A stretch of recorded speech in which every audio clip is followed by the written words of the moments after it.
Kami juga akan berikan kesempatan kepada Anda bisa ikut berinteraksi langsung bersama dengan para narasumber kami di pagi ini. Saya sapa terlebih dahulu narasumber-narasumber kami yang sudah terhubung secara virtual di link Zoom Meeting RRI Yogyakarta. Yang pertama ada Ibu Nurhayati MM, beliau ini Bendahara PGRI Kabupaten Sleman. Selamat pagi Bu Nurhayati, Assalamualaikum, kabar baik. Selamat pagi Mbak Prima, sehat selalu. Alhamdulillah, matur nuwun sangat ini Bu Nur Hayati di sela-sela aktif ini menyediakan waktu untuk RRI Programa 1. Matur nuwun Bu Nur. Dan juga sudah bersama dengan Ibu Nur Hayati ini Bapak Dr. Haji Hamim Zarkasip MSI. Beliau ini Ketua Dewan Pendidikan Kota Yogyakarta. Assalamualaikum Pak Hamim, kabar baik. Waalaikumsalam warahmatullahi wabarakatuh. Salam sehat selalu, Mbak Prima. Alhamdulillah Pak. Bu Inzi, Nur Hayati sehat. Inzi. Baik, Bu Nur Hayati bisa mendengarkan suara Pak Hamim ini disapa oleh Pak Hamim. Nyun sewu Bu Nur Hayati. Bisa sangat jelas. Alhamdulillah. Alhamdulillah. Baik, pendengar nanti Anda bisa bergabung bersama dengan Bu Nur dan juga Pak Hamim melalui telepon, WhatsApp, dan juga kanal YouTube kami, RRI Jogja Official. Silahkan Anda bisa kirimkan live, like and subscribe RRI Jogja Official. Baik, sebelum saya ke Pak Hamim untuk tahu dari kacamata seorang Ketua Dewan Pendidikan, saya ke Bu Nur Hayati dulu ini Pak Hamim. Kita ingin tahu juga dari perspektif guru ini berkaitan dengan 80 tahun Indonesia Merdeka ini. Dan tentunya juga dari kacamata Bu Nur Hayati ini berkaitan dengan kesejahteraan guru. Apakah kemudian juga hal ini hanya sekedar slogan dan janji-janji dari pemerintah atau mungkin secara realistik ini juga sujud begitu, Bu? Silakan, Bu Nur Hayati. Monggo. Ya, terima kasih Mbak Prima. Bicara tentang kesejahteraan ya. Bicara tentang kesejahteraan diakui atau tidak begitu ya.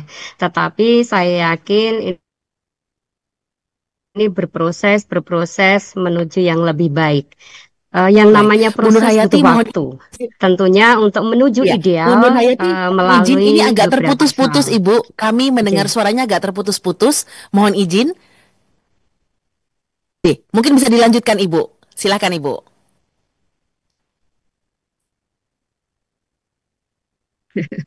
Ya, mohon maaf. J. Eh, Ya, saya kembali ya terkait dengan terkait dengan kesejahteraan diakui atau tidak, eh, semua berproses. Yang jelas ya, tentu menuju ke yang lebih baik. Seperti halnya PGRI sebagai salah satu organisasi profesi, pressure-nya salah satunya adalah perjuangan untuk kesejahteraan guru dan beberapa langkah dilakukan. Beberapa hal dilakukan itu tentunya melalui proses yang tidak sebentar, melalui advokasi, melalui mediasi-mediasi bersama dengan pembuat kebijakan, sehingga menuju yang seharusnya, menuju ke standar kelayakan. Kalau dikatakan sudah layak atau belum, ada yang sudah layak, ada yang belum. Mungkin ada beberapa, kita tidak bisa menutup mata, Mbak Prima. Ada beberapa lokasi yang memang belum dikatakan layak. Ada beberapa tempat yang belum dikatakan layak. Atau mungkin eh, kesejahteraan untuk guru-guru swasta mungkin ya, itu juga tentunya belum merata, tergantung pada manajemen sekolah. Dan ini menjadi salah satu PR bagi kami pengurus PGRI di Kabupaten Sleman. Dan itu kami lalui, proses itu kami lalui. Mungkin itu Mbak Prima. baik. Ada advokasi dan mediasi tadi yang juga dilakukan begitu ya, Bu Nur Hayati untuk kemudian juga menjembatani begitu kepentingan-kepentingan dari sisi kesejahteraan guru ini. Serupa apa ini Bu? Advokasi dan mediasi juga dilakukan khususnya PGRI Kabupaten Sleman karena tadi juga dari sisi standar kelayakan ini ada yang sudah memenuhi tapi di satu sisi ini masih ada juga yang diperjuangkan. Bu.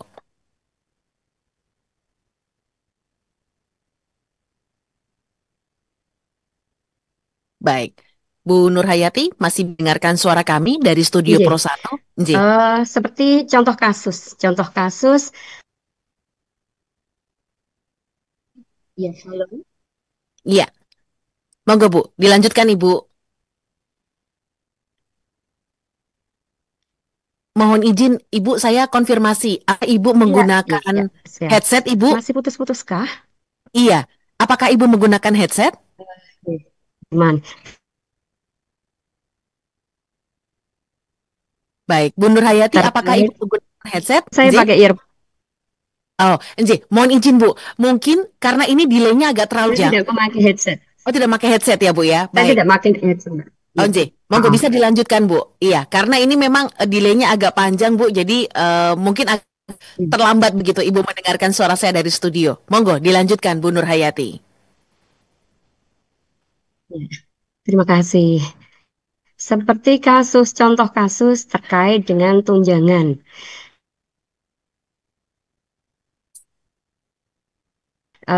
yang diterima oleh teman-teman kami yang lalu, yang 300.000 per bulan. Nah, kami mengadakan audiensi dengan pemerintah daerah. Dan Alhamdulillah, PGRI Kabupaten Sleman hubungan dengan pemerintah daerah, hubungan dengan Dinas Pendidikan sangat harmonis. Nah, kami mengadakan audiensi, mengadakan pendekatan, mengadakan advokasi yang akhirnya wujud nyatanya adalah bahwa tahun kemarin ada peningkatan kesejahteraan per bulan. Begitu juga contoh kasus yang real itu juga terjadi SLB. Selama ini SLB, teman-teman yang ada di SLB, teman-teman guru yang ada di SLB tidak tersentuh. Nah, kami mengadakan advokasi, mengadakan mediasi untuk pengajuan tunjangan untuk teman-teman kami, sahabat kami yang ada di SLB. Dan alhamdulillah itu juga sudah ada buktinya. Di tahun kemarin sudah ada anggaran dari pemerintah Kabupaten Sleman untuk teman-teman kami yang ada di SLB. Jadi proses itu kami bangun, Mbak Prima. Jadi kita berdasarkan data, berdasarkan fakta, berdasarkan masukan dari teman-teman yang ada di lapangan. Anggota kami semuanya kita berikan keleluasaan untuk menyampaikan aspirasi kepada kami. Dan kami memfollow up itu dengan langkah-langkah yang seperti kami sampaikan tadi. Tetapi sekali lagi proses itu tidak instan.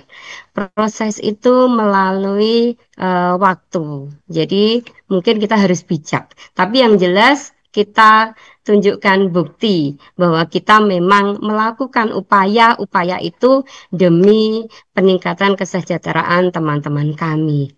Itu Mbak Prima. Baik, berproses dan ini bahkan kemudian juga ada realisasi begitu ya Bu ya untuk teman-teman di LB ini. Baik, Bu Nur, saya beralih ke Pak Khamim ini. Pak Khamim ini cukup menarik karena kebetulan ini menjadi perhatian juga dari pemerintah pusat terkait dengan tunjangan kesejahteraan guru di satu sisi ini sebagai salah satu bentuk upaya untuk pemerataan kualitas guru.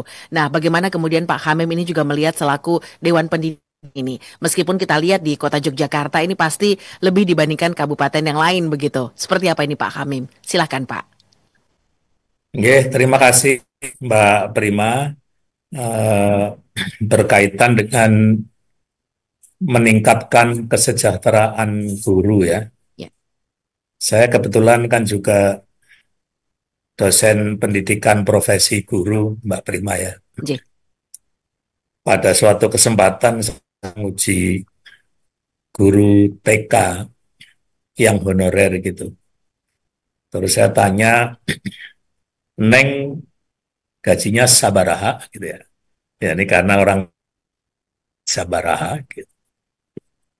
Dia jawabnya 1 juta gitu. Ternyata 1 juta itu singkatan Mbak Prima.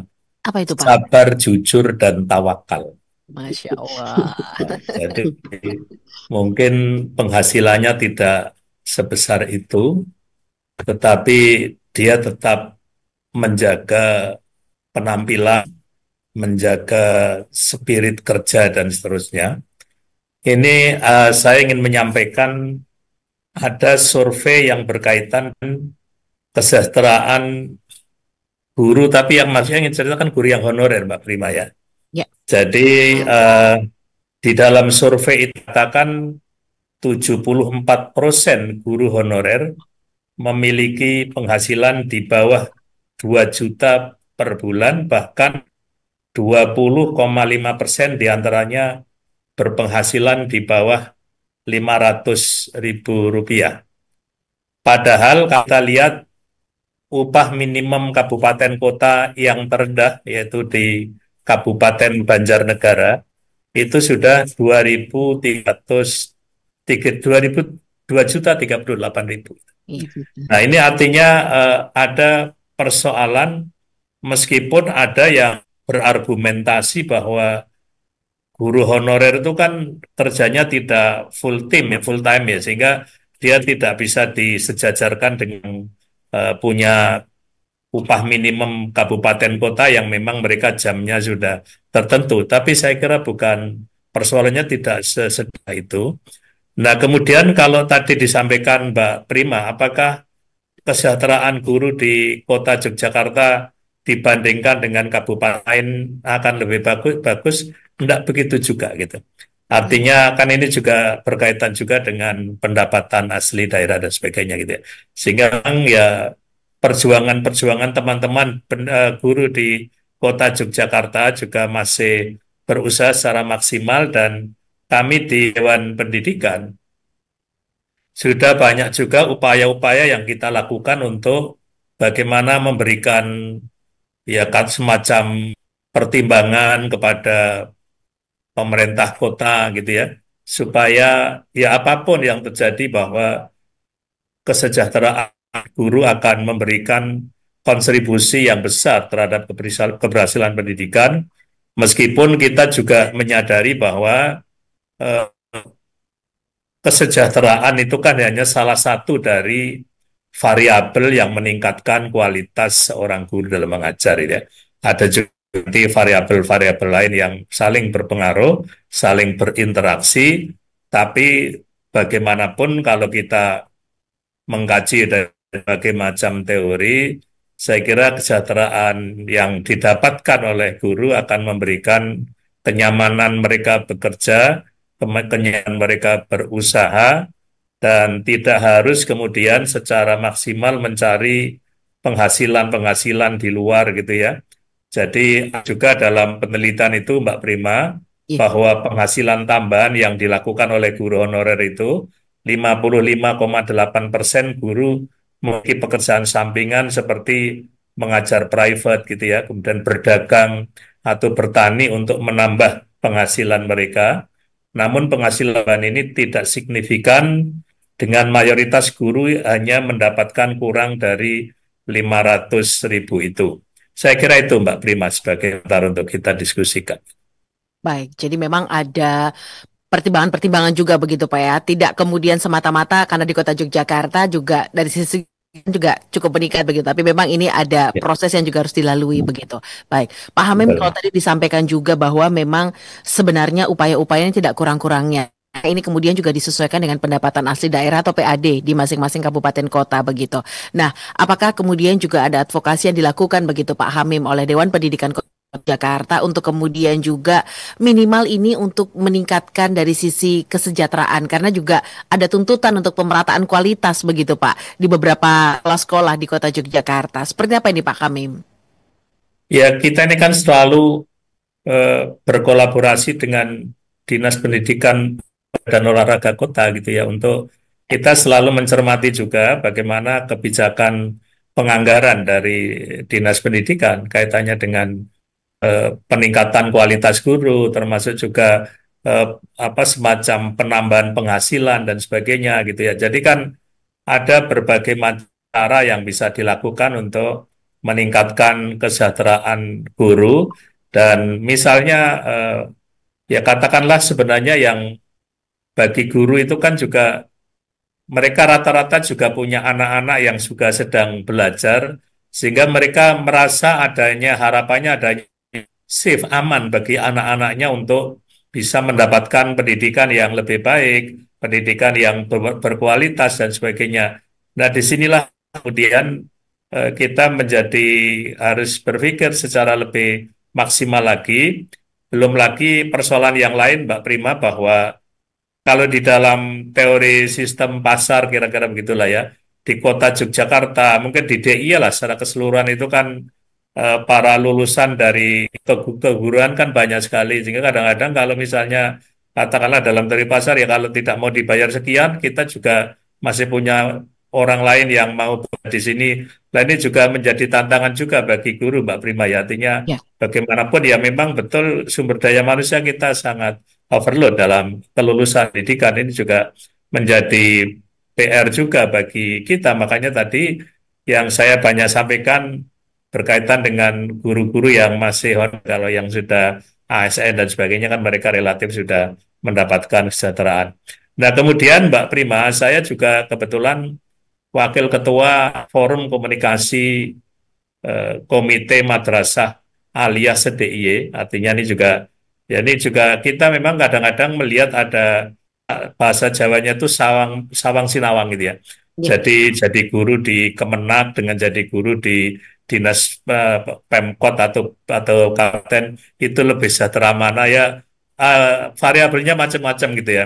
Ada yang misalnya kalau ada penambahan honor langsung dari Jakarta Kemenak lebih cepat kah? Tidak lewat pemerintah daerah itu ya Mbak Prima ya. Ya. Tapi kan juga kadang-kadang misalnya pemerintah daerah juga pegawai pusat kan sudah dapat kesejahteraan dari pusat.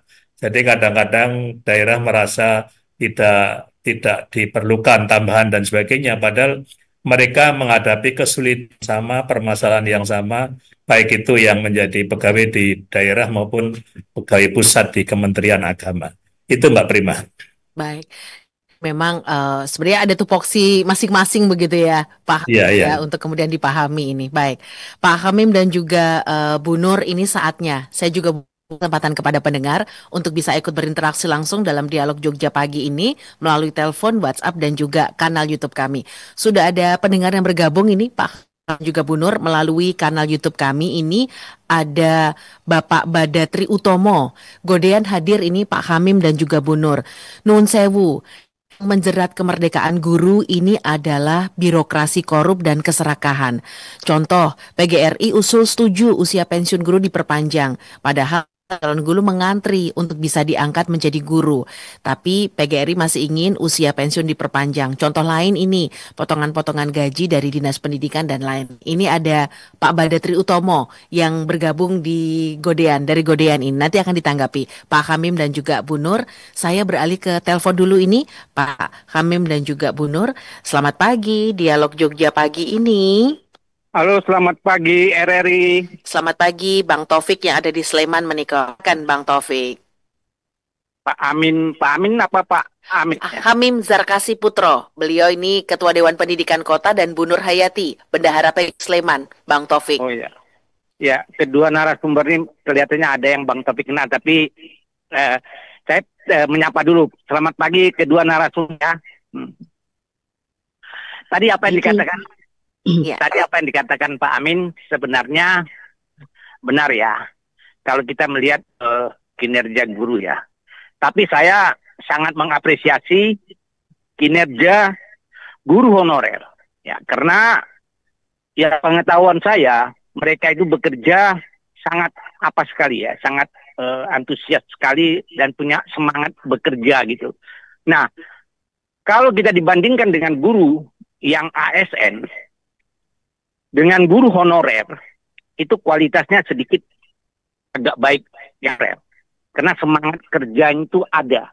Nah, ini harusnya mungkin sebagai Dewan Pendidikan harusnya mempunyai salah satu pada saat mengawasi kinerja guru dengan kinerja guru honorer dan ASN dengan guru honorer. Di pemerintahan, salah satu di beberapa dinas yang saya ikuti, monitor semua, itu semangat daya kerjanya itu kepada anak pegawai honorer. Ya, jadi dia bisa melaksanakan pekerjaannya, yang dia bisa menghandle pekerjaan yang pegawai negeri ASN. Nah, semangatnya itulah dia yang perlu kita support, ya. Pemerintah, kabupaten, kota yang ada di dinas-dinas pendidikan itu memberi ruang kepada mereka bagaimana mereka secepatnya diangkat sebagai pegawai P3K. Nah, itu salah satu sumbangsi kalau kita ingin memberikan ruang kepada guru-guru honorer itu bisa diangkat menjadi pegawai P3K. Nah, itu mungkin sebagai anggota Dewan Pendidikan itu harusnya memberikan ruang kepada pemerintah daerah. Satu contohnya kepada wali kota umpamanya. Nah, kalau melihat dari yang lainnya, lihat bahwa bagaimana Dewan Pendidikan sekarang ini, bagaimana mutu pelajaran-pelajaran yang sekarang ini, mungkin guru-gurunya mungkin banyak hal-hal ya yang mereka juga membuat kebingungan juga dalam arti. Salah satu contoh, banyak sekarang anak-anak justru pada pulang ke rumah justru bertanya kepada orang tuanya nggak bisa. Nah, dengan seperti ini, apa yang dilakukan oleh Dinas Pendidikan juga Dewan Pendidikan terhadap materi-materi pembelajaran yang dilakukan di sekolah, dan begitu anak pulang sampai di rumah, dia juga orang tuanya ditanya, jadi orang tuanya juga bingung. Nah, ini bagaimana dunia pendidikan kita untuk bisa agar anak-anak didik kita ke depan bisa menerima pembelajaran yang ada di sekolah. Itu saja masukan Bang Taufik. Terima kasih. Assalamualaikum warahmatullahi wabarakatuh. Waalaikumsalam warahmatullahi wabarakatuh. Waalaikumsalam warahmatullahi wabarakatuh. Bang Taufik yang ada di Sleman ini. Satu lagi Pak Hamim dan juga Bu Nur, ini ada Pak Indras yang ada di Sedayu Bantul ini. Walaupun belum menggunakan tanda jasa, namun kesejahteraan guru ini harus menjadi perhatian PGRI dari Yogyakarta. Apakah kesejahteraan harus dengan nominal uang?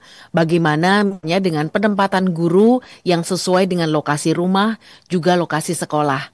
Mohon izin bisa ditanggapi. Terima kasih Pak Indras di Sedayu Bantul, Pak Badatri Utomo dan juga Bang Taufik yang ada di Sleman. Saya ke Pak Hamim dulu ini untuk bisa menanggapi Bang Taufik yang ada di Sleman ini. Silakan, Hamim.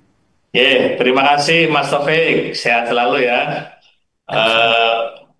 Berkaitan dengan beberapa persoalan yang disampaikan, jadi misalnya bagaimana supaya ada employment, ada pemberdayaan juga kepada para orang di rumah gitu ya. Jadi ada pengalaman memang dari berbagai macam saya diskusi dengan para orang tua, itu kalau misalnya diminta anaknya untuk mendampingi belajar, kadang-kadang orang tua mengelak bukan karena tidak ada waktu, tapi khawatir tidak bisa memberikan jawaban kalau ada pertanyaan ya gitu ya. Karena pembelajaran sekarang memang sulit gitu. Pengalaman ketika saya mendampingi cucu yang masih di SD, bertanya sesuatu, saya tidak bisa memberikan jawaban. Pertanyaannya sederhana loh Pak, Simbah katanya dokter, kok nggak bisa jawab gitu ya. Nah, padahal kan ya kita dokter di bidang apa gitu. Nah, makanya Dewan Pendidikan itu sudah punya upaya optimalisasi parenting itu ya, di beberapa sekolah itu sudah diterapkan bahwa ketika parenting bukan sekedar mana menjadi orang tua yang efektif, tetapi juga sekolah bisa memberikan materi-materi pembelajaran yang disampaikan sehingga orang tua punya keyakinan diri untuk bisa membimbing, mengarahkan, mengajari anaknya untuk belajar bersama-sama. Dan anak itu akan bangga kalau orang tuanya juga punya kemampuan untuk bisa membantu menyelesaikan persoalan-persoalan yang berkaitan dengan pendidikan. Nah, kemudian berkaitan dengan bagaimana meningkatkan kesejahteraan guru-guru honorer ya Mas Taufik ya. Artinya kita sudah berusaha secara maksimal, cuman memang bagaimanapun karena ini berkaitan dengan anggaran negara, itu kuota itu ada batasan-batasan ya. Kita memang alangkah senangnya kalau misalnya kita bisa mendapatkan kuota yang banyak, misalnya ya kota, misalnya atau kabupaten yang lain dapat kuota yang banyak itu sesuatu yang menyenangkan. Cuman persoalannya kan juga harus melihat tadi ada penyelarasan dan sebagainya. Nah, kemudian tadi dari Mas Andreas di Sedayu ya. Iya, Ya, ini sekaligus saja mungkin Pak Prima ya, saya ingin memberikan komentar. monggo Pak. Ya, sebenarnya kepegawaian yang ada di Diknas maupun yang ada di Kementerian Agama itu berusaha secara maksimal untuk meningkatkan kesejahteraan di samping yang tadi yang non non non keuangan gitu ya, non, tidak berupa duit. Jadi misalnya mendekatkan tempat kerja dengan tempat tinggal dan sebagainya. Tapi pengalaman-pengalaman yang saya cermati ada juga yang menarik Mbak Prima itu ya. Jadi misalnya ada guru yang kerja di kabupaten di luar kota lah misalnya, ingin pindah ke kota gitu ya. Itu kan prosesnya lama gitu. Begitu turun izin apa pindahnya diterima pindah, ternyata dia sudah membeli rumah di tempat yang sekarang kerja gitu. Sehingga loh ini malah akhirnya tidak mendekati rumah, menjauhi rumah gitu. Jadi saya kebetulan mencermati di beberapa persoalan-persoalan ini. Jadi kadang kan ya kan tidak misalnya daftar sekarang bisa juga analisis kebutuhannya mungkin setahun 2 tahun ke depan, di mana guru itu sudah ya mungkin dia merasa sudah lelah di sini akhirnya dia mulai beli tempat kerja di apa rumah di tempat tinggal di dekat tempat kerja dan sebagainya. Ternyata malah dapat SK untuk pindah, itu malah makin jauh dan seterusnya. Ya di samping juga persoalan-persoalan lain saya kira juga ada, tapi intinya bahwa memang ke depan itu transparansi itu artinya bahwa memang meningkatkan kesejahteraan yang tadi tidak semata-mata nominal uang, tapi juga bentuk-bentuk penghargaan yang lain, apresiasi lain, itu saya kira memang harus menjadi pemikiran kita bersama, baik itu PGRI, kemudian Dinas Pendidikan, dan juga stakeholder yang lain gitu ya, supaya artinya bahwa mereka tidak mendapatkan fasilitas yang cukup secara material, tetapi mendapatkan kepuasan. Dan kalau kita lihat Mbak Prima ya, bahwa ternyata yang namanya dunia kerja ke depan itu kan lebih banyak kita bicara tentang soft skill daripada hard skill itu. Artinya kita memang perlu juga melatih guru itu supaya memiliki soft skill yang kuat sehingga mereka bisa tegar menghadapi permasalahan-permasalahan hidup ini, termasuk juga akan senantiasa solutif ketika menghadapi persoalan-persoalan di dalam kehidupan mereka. Saya kira itu mungkin komentar saya, Mbak Prim. Ya, baik.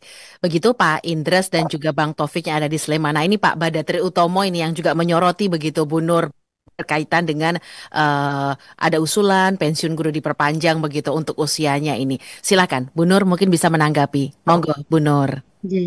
Terima kasih. Saya mau klarifikasi Bapak ya. Jadi untuk PGRI itu belum melakukan apa ya kebijakan keputusan secara nyata, secara pasti begitu ya. Jadi karena di PGRI sendiri ada perdebatan ya, ada yang menerima, ada yang menolak. Yang menerima mungkin untuk melanjutkan kompetensi yang dimiliki oleh yang bersangkutan. Nah, bagi yang menolak, secara otomatis kan menutup regenerasi potensi itu sendiri. Maka kami sampaikan Bapak, kalau tadi disampaikan kenapa PGRI menerima atau mendukung itu ya. Jadi sampai saat ini, sampai kemarin Rapimnas itu PGRI belum memutuskan menerima atau tidak usulan tersebut. Ini untuk klarifikasi ya, untuk klarifikasi pada Bapak ya. Kemudian yang berikutnya terkait tadi apresiasi guru itu, kesejahteraan guru itu tidak semata-mata kepada nominal. Pada prinsipnya begini, kata kunci untuk perbaikan mutu pendidikan itu kan pada kuncinya terletak pada tata kelola guru yang baik. Maka PGRI Sleman mendorong pemerintah untuk pemenuhan kekurangan guru dari PAUD hingga SMA, SMK. Dalam tanda petik seperti yang disampaikan oleh Bapak tadi gitu ya, itu yang diupayakan yang kami sampaikan kepada pemerintah. Nah, Tadi tata kelola guru yang baik itu harus dilakukan secara komprehensif, secara menyeluruh agar terbentuk sistem manajemen guru yang baik. Secara otomatis semua harus bergerak, semua harus berproses, termasuk guru itu sendiri. Jadi yang kami lakukan, pendekatan yang kami lakukan adalah itu tadi pemenuhan kekurangan biar kualitas itu secara merata. Jadi sekolah itu semua favorit, semua berkualitas karena guru-gurunya merata. Kalau tadi keterdekatan mungkin sudah bisa dilihat di Kabupaten Sleman, nggih. Itu rata-rata didekatkan begitu. Kalau ada kasus khusus seperti yang disampaikan oleh Pak Wandik tadi, nggih, Bapak dari Dewan Pendidikan. Tadi betul itu sudah sangat-sangat bijak begitu ya. Ketika sudah eksekusi ternyata yang terjadi di lapangan seperti itu. Jadi tidak bisa disalahkan kebijakan itu, tidak bisa menyalahkan kebijakan. Nah, yang bisa dilakukan oleh PGRI tentunya tidak terkait dengan kebijakan, tetapi kami memberikan masukan terkait dengan kebijakan itu sendiri. Yang pressure-nya saya kembalikan lagi bahwa PGRI adalah organisasi profesi yang tujuannya untuk jadi kami ingin pemerataan guru berkualitas. Mungkin itu Mbak Prima ya. Kayaknya dua ya. Oke. Iya, betul Terima Ibu. kasih. Pak Bada dan juga Pak Indra Stay. Baik, begitu Pak Bada Triutomo, Bang Taufik di Sleman, kemudian juga tadi ada Pak Indras yang ada di Sedayu Bantul. Bu Nur dan juga Pak Khan, kita akan lanjutkan perbincangan, tapi kita rehat dulu sejenak, J. Nanti kita akan kembali lagi di sesi berikutnya, karena masih ada beberapa pertanyaan juga ini yang bergabung melalui WhatsApp kami di kesempatan kali ini. Tetap terhubung bersama kami melalui link Zoom Meeting RRI Yogyakarta. Pendengar, kita rehat dulu sejenak, tetap bersama kami dalam Dialog Jogja pagi ini.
Story Budaya Jawa Perompak Jogja mengusung acara-acara budaya lokal khas daerah kearifan lokal, musik tradisional dalam kemasan, digarap secara profesional, menyuguhkan program Madok Gatot, Uyon-Uyon, Langgam, Keroncong, Wayang Kulit, Ketoprak Mataram, dan agenda pagelaran seni budaya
RRI News kini hadir di genggaman Anda dengan aplikasi mobile terbaru. Temukan berita online terkini, cepat, dan terpercaya langsung dari perangkat Anda dengan fitur pembaruan berita real time dari aplikasi mobile RRI News. Anda tak akan pernah ketinggalan informasi.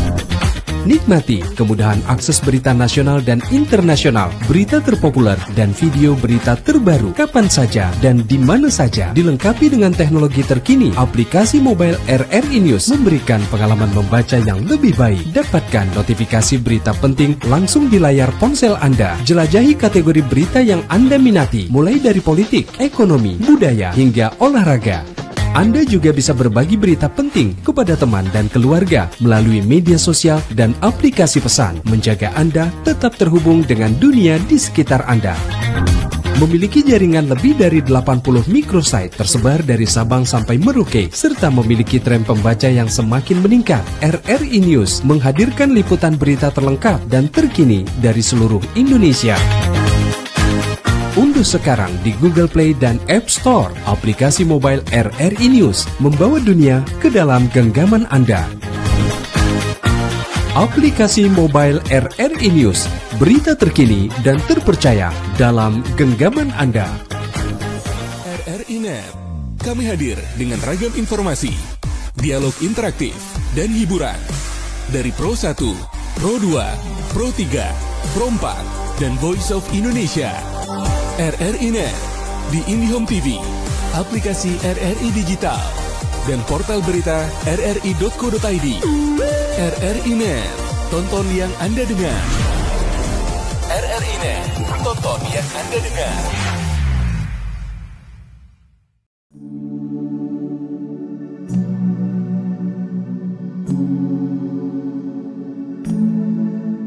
Terima kasih pendengar, masih bersama kami dalam Dialog Jogja Pagi, masih membahas terkait dengan kemerdekaan guru, masihkah hanya slogan?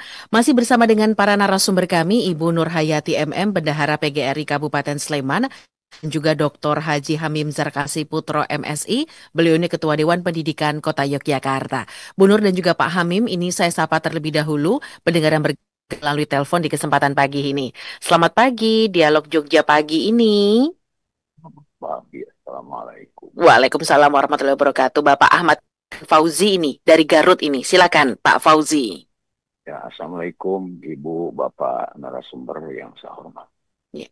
Waalaikumsalam. Ini masalah pendidikan. Ya. Masalah pendidikan Pak, betul. Kesejahteraan guru honorer. Yang banyak diantaranya bukan hanya guru honorer Pak. ASN yang lain banyak yang cemburu sosial terhadap guru-guru yang ASN. Jadi kesejahteraan sudah jelas kan. Nah di sini Pak kembali pada masalah guru honorer. Di sini kan guru honorer itu memprihatinkan, gaji di honorer dibayar jauh dari UMR di sini. Nah sekarang begini Pak. Tadi malam saya ikut dialog di salah satu radio swasta dengan seorang pakar pendidikan juga. Ini menyoroti masalah makan gizi gratis. Nah di sini ya, saya lebih menyoroti MBG makan ya gizi Pak. gratis. Iya, yang gizi gratis perlu ditinjau ulang. Kenapa demikian? Banyak sekali permasalahan-permasalahan. Ini kayaknya program terlanjur basah sehingga dipaksa. Mending juga dipakai kesejahteraan guru khusus guru honorer. Daripada sekarang gini Bu, Pak, guru itu sekarang maju kena terlalu keras. Kadang-kadang orang tak sedikit lapor polisi. Lalu lembeknya bagaimana? Nah di sini pihak orang tua lah. Kalau zaman era saya Bu, ketika saya dicubit oleh guru, bukannya dulu, bahkan saya dimarahin, mau kamu yang nakal. Terus sekarang lain lagi Pak, orang tua sekarang kan justru seperti itunya. Di sini guru itu sekarang maju kena mundur kena. Maka saya setuju juga tadi malam dengan seorang pakar pendidikan bahwa makan gizi perlu semacam ditinjau ulang. Dipakai sebagai cara, sedangkan menyoroti guru honorer yang memprihatinkan, sedangkan gedung-gedung sekolah Bu, juga yang memprihatinkan. Nah, sini kembali di desa saya Pak, ada 3 gedung S negeri, 1 gedung ibtidaiyah, 1 gedung sanawiyah. Tapi kenapa ada yang 1 SD cuma yang 7 orang? Sekarang justru ibtidaiyah di hampir 100 murid lah. Sedangkan SD 3 dulu kalah sama ibtidaiyah karena lebih menarik. Nah, ini bagaimana pendapat Ibu atau Bapak narasumber tentang masalah menyoroti makan gratis ini itu penuh dengan permasalahan, perlu dikaji ulang, mending juga dipakai kesejahteraan guru-guru honorer yang sangat memprihatinkan. Itu ya Pak. Satu lagi bertanya Pak, saya begini Pak, Ya. Bu, Ibu kan di PGRI, saya punya anak di SMK. Kok sekarang ada istilah daftar ulang? Daftar ulang bayar 500.000. Nah itu ada aturannya, istilah daftar ulang. Daftar ulang, kok saya bertanya kepada kepala setempat, kok tidak perlu? Itu kan kebijakan sekolah. Iya, sekolah juga tidak jelas kan harus seperti apa itu istilah daftar ulang. Nah, itu penjelasan, mohon maaf sekali lagi bahwa Pak Gubernur Jawa Barat akan betul memperbaiki masalah pendidikan, karena pendidikan Indonesia belum begitu harus perlu ditertib oleh masalah pendidikan di Indonesia. Terima kasih. Assalamualaikum. Waalaikumsalam warahmatullahi wabarakatuh. Terima kasih Pak Fauzi yang ada di Garut. Ini ada 2 poin penting ini berkaitan dengan alokasi atau pemindahan alokasi untuk MBG begitu dialokasikan untuk kesejahteraan guru begitu ya. Dan kemudian juga tadi ada istilah daftar ulang begitu di SMK. Terima kasih Pak Fauzi yang ada di Garut. Ada satu WhatsApp terakhir ini Pak Hamim dan juga Bu Nur, ini dari kita yang ada di Kalasan. Bagaimana pendapat narasumber dengan adanya regrouping sekolah ini, Bapak dan Ibu? Padahal ada upaya pemerataan dari pihak pemerintah untuk kualitas guru dan juga kualitas pendidikan di sekolah. Baik, terima kasih Bu Gita di Kalasan ini berkaitan dengan regrouping. Nanti ditanya Bu Nur dan juga Pak Hamim begitu. Saya ke Pak Hamim dulu untuk bisa menanggapi tadi Pak Fauzi yang ada di Garut berkaitan dengan pemindahan alokasi dan begitu. Silakan Pak Hamim. Ya, jadi kalau wacana berkaitan dengan kegiatan program makan gratis di sekolah atau di madrasah gitu ya, memang program atau kebijakan yang baru dalam proses uji coba dan seterusnya, ya mungkin masih ditemukan berbagai macam kelemahan-kelemahan, tetapi saya kira kelemahan-kelemahan itu kemudian mendegrade menjadikan itu lebih baik diganti dengan kegiatan lain gitu ya. Jadi saya kira itu masih menjadi program yang relevan, hanya yang menjadi catatan penting di sini adalah bagaimana supaya jangan sampai kemudian tidak tepat sasaran, kemudian juga banyak hal-hal yang menyimpang dari tujuan utamanya dan sebagainya. Jadi saya kira itu yang perlu menjadi catatan bagi kita, dan ini sekaligus saya sampaikan kepada Mbak Prima karena kebetulan yang bertanya juga dari luar DIY gitu ya. Ini nanti pada tanggal 7 sampai 9 Oktober 2025 akan diadakan Rakornas Dewan Pendidikan di Kota Yogyakarta. Itu saya kira nanti kita juga akan membicarakan persoalan-persoalan strategis yang berkaitan dengan pendidikan, termasuk juga masalah tentang makan gratis di sekolah itu ya. Memang kalau kemarin yang barangkali orang agak resahkan ketika anggaran pendidikan justru nanti akan banyak masuk untuk program itu, itu mungkin yang sekarang juga jadi perdebatan panjang. Nah kemudian sebelum Bu Nur Hayati menjawab kaitannya dengan masalah regrouping sekolah, itu ya kalau dalam satu aspek saya melihat ya salah satu dari keberhasilan keluarga berencana gitu ya. KB itu keluarga berencana, bukan kerebayan gitu loh. Prima ya, kalau kerebayan beda lagi kasusnya. Karena keluarga berencana itu kemudian jumlah anak-anak kita berkurang secara demografis berkurang, sehingga sekolah-sekolah itu mulai tidak bisa menerima, tidak ada murid ya, artinya kurang, sehingga regrouping itu suatu realitas. Hanya barangkali memang insya Allah lah itu Dewan Pendidikan, Dinas Pendidikan atau siapa-siapa yang menjadi stakeholder pendidikan itu sudah memikirkan juga tentang bagaimana nasib mereka yang sekolahnya digabung, gurunya bagaimana kesejahteraan dan sebagainya. Itu saya kira semuanya diperhitungkan dengan baik ya, artinya itu adalah suatu realitas. Dan juga saya membaca bahwa ke depan memang perlu difikirkan juga tentang pengalokasian anggaran pendidikan kepada negeri swasta yang berimbang. Itu juga nanti juga menjadi perjuangan mungkin yang akan dibicarakan juga di Rakornas itu, supaya swasta juga bisa berkembang dengan baik dan juga berbagai persoalan-persoalan yang terjadi di sekitar kita gitu ya, supaya mendapatkan solusi yang terbaik ya, termasuk tadi berbagai persoalan-persoalan yang menyangkut kepada tenaga pendidik.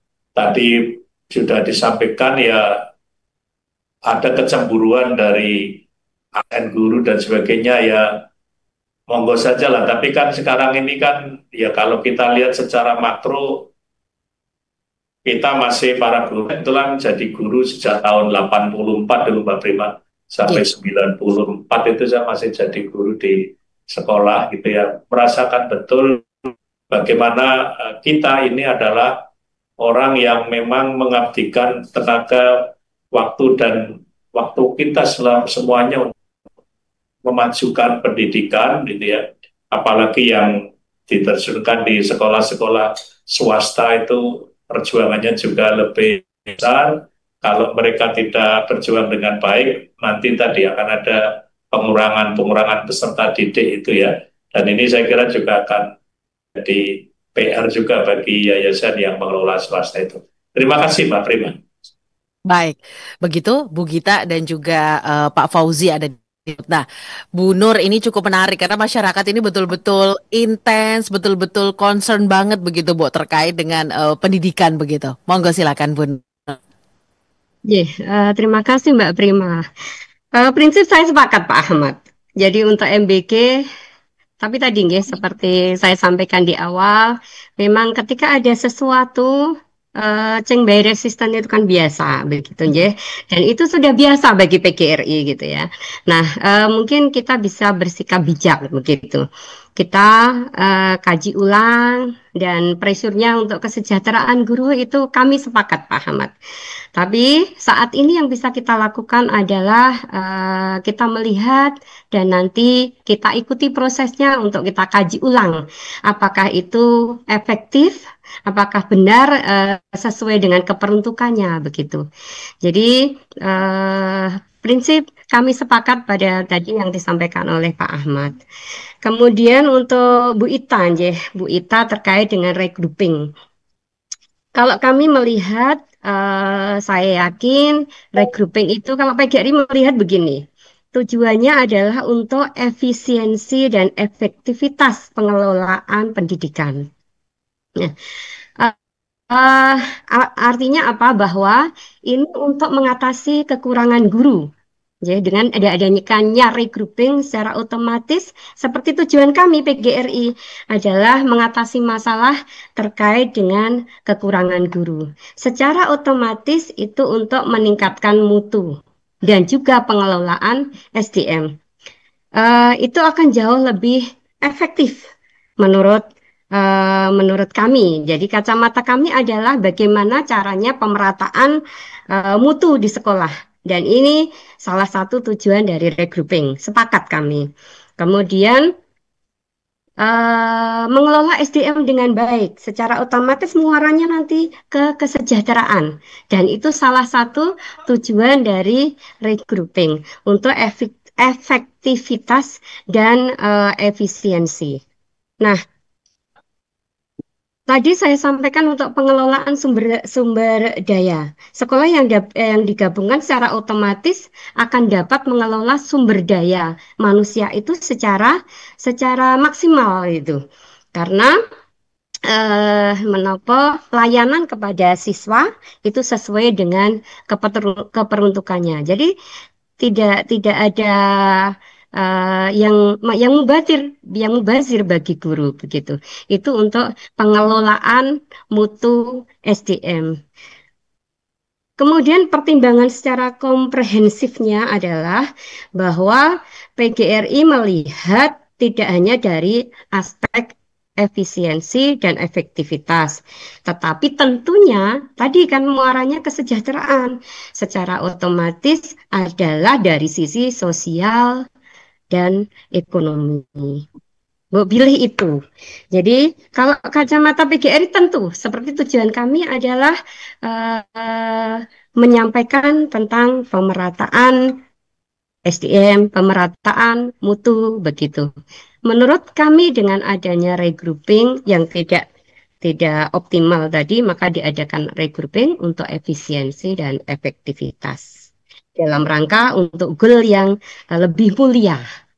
Mbak pilih itu Mbak Prima. Baik, bagi Bu Gita dan juga Pak Ahmad Irwan Fauzi yang ada di Garut.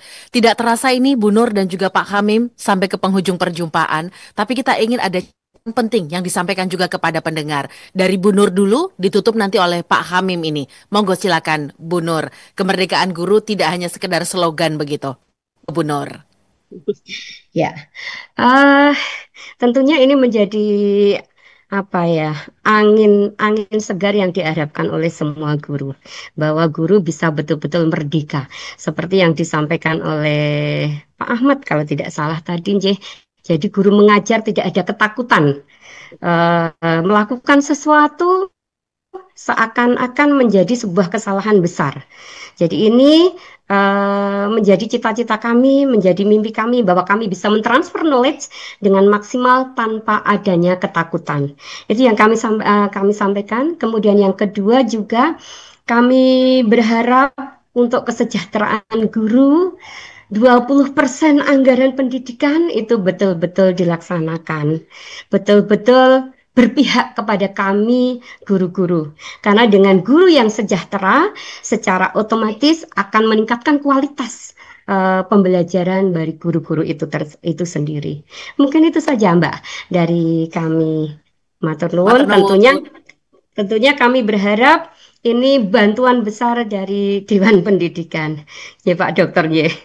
Tanpa Dewan Pendidikan kami timpang. Tanpa pihak-pihak yang mensupport kami tidak bisa.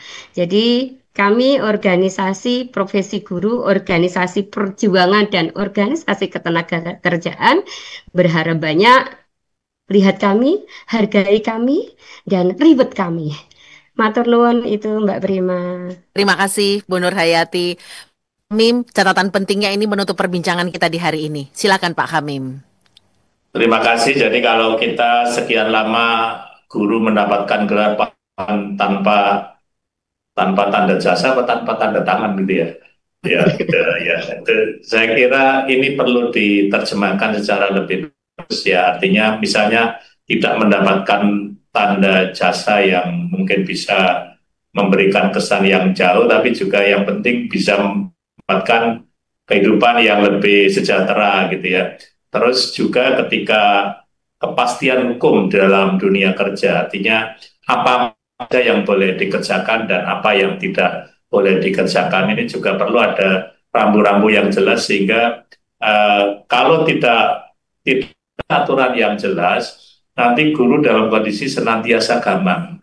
Kalau saya menjadi pendidik, kemudian mengingatkan anak jangan-jangan menjadi permasalahan hukum. Nah nanti efek panjangnya kan kalau misalnya itu terjadi, akhirnya guru ya jelas saya tak jadi pengajar saja gitu.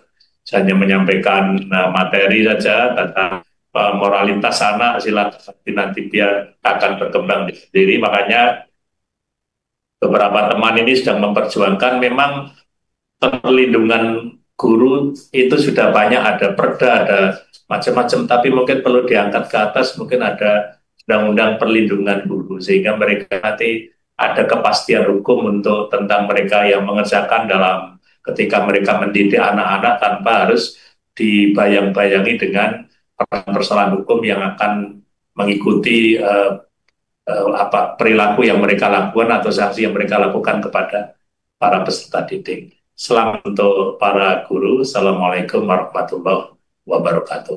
Waalaikumsalam warahmatullahi wabarakatuh.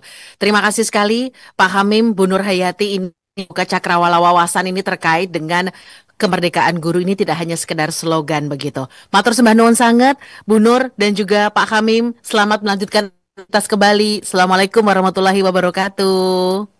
Waalaikumsalam warahmatullahi wabarakatuh. Baik, pendengar bincangan kami dalam Dialog Jogja pagi ini. Terima kasih untuk Anda yang sudah bergabung. Kami kerabat kerja yang bertugas pamit undur. Selamat pagi, selamat beraktivitas.